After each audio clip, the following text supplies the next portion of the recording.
Day 9, I believe, of the straw bale conditioning. So it did work out the way I thought it would. So I think the way I'm going to do this from now on is, this is my second year, so I never learn, I guess.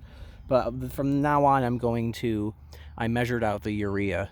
In this case, it was 50 grams per 5-gallon pail. So I put the 50 grams in a quart container, and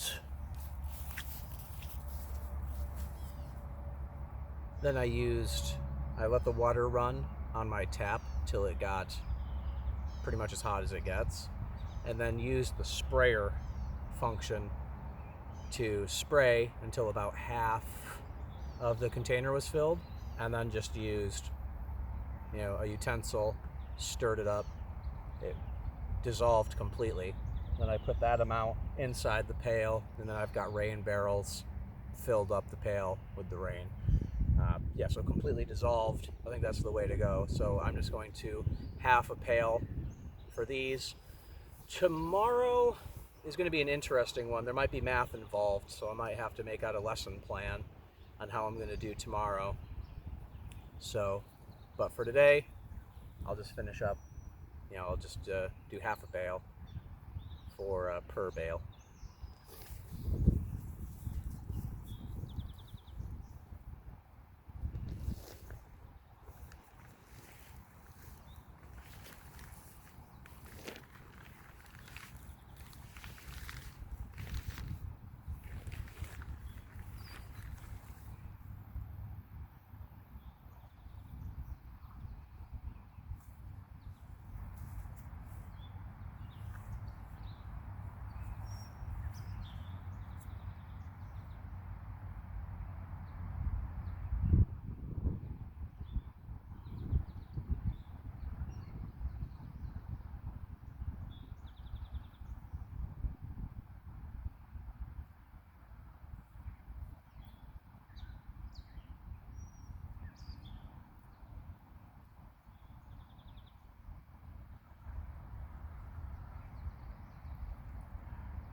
Okay, that's it. We'll cover it up, and that's it for today.